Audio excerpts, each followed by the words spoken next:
Hey everyone, and welcome back to another episode of the Nation's Leaders from Coast to Coast podcast, where we spotlight political figures shaping America's narrative coast to coast. I'm Stephen. And I'm Leah. Today, we're profiling New York Representative Joseph Morelle, a lawmaker whose extensive career in state government laid the groundwork for his impactful work in the U.S. House. Leah, before his time in Washington, Representative Morelle was a deeply ingrained figure in New York state politics for decades. Can you walk us through his career in the state legislature? Certainly. Joseph Morelle spent an incredible 28 years serving in the New York State Assembly, beginning in 1990. For 12 of those years, he held one of the most powerful positions in state government, Assembly Majority Leader. In this role, he was responsible for managing the legislative agenda, negotiating with the governor and the state senate, and ensuring that key bills important to New Yorkers made it through the legislative process. His time as Majority Leader gave him an intimate understanding of how to build coalitions, manage budgets, and pass significant legislation on issues ranging from education funding to healthcare reform. This extensive experience as a legislative leader at the state level is really the cornerstone of his political career.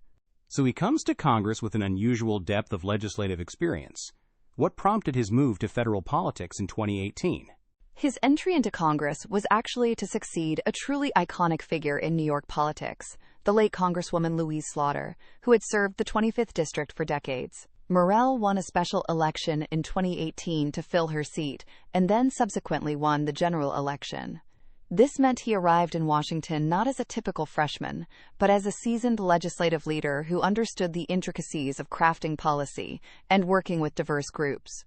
His district encompasses the city of Rochester and its surrounding suburbs, a region with a strong manufacturing heritage and significant academic and technological institutions. Given that background, what have been his main legislative priorities since arriving in Congress? What issues does he champion most strongly? His legislative priorities very much reflect his long tenure in state government and the needs of his district. He secured a crucial seat on the House Committee on Appropriations, which is one of the most powerful committees because it controls federal spending. This allows him to directly advocate for federal investments in his district, for infrastructure projects, scientific research at institutions like the University of Rochester, and initiatives to support local businesses and advanced manufacturing jobs. Healthcare is another major focus. He is a strong advocate for expanding access to affordable healthcare, protecting Medicare and Social Security benefits, and ensuring that seniors have the support they need.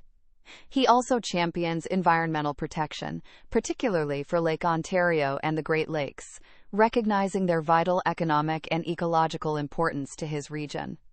His approach is very much about bringing federal resources and attention to the specific, tangible needs of his constituents. It sounds like his long history in state leadership has translated into a very practical and effective approach in Washington. What do you see as the defining characteristic of Representative Morelle's political style? I think his defining characteristic is his commitment to pragmatic, results-oriented governance, honed over decades. He's not known for grandstanding or ideological battles, but for his ability to dig into policy details and work across the aisle to deliver for his constituents. His legislative style is one of steady, consistent advocacy. He understands that effective governance often happens incrementally, building consensus and leveraging relationships. Having spent so long in the trenches of state legislation, he understands that the real work of improving people's lives often comes down to securing funding, refining regulations, and ensuring that federal programs genuinely address local needs. He's the embodiment of a legislator who believes in the power of diligent, day-to-day work to make a difference. That's our profile for today. Thank you for listening to the Nation's Leaders from Coast to Coast podcast. You can find show notes for this episode and links to our sources on our website, pointedwords.com. Please note, AI assists in the creation of this podcast from pointedwords.com, and remember, better pointed words than pointed swords.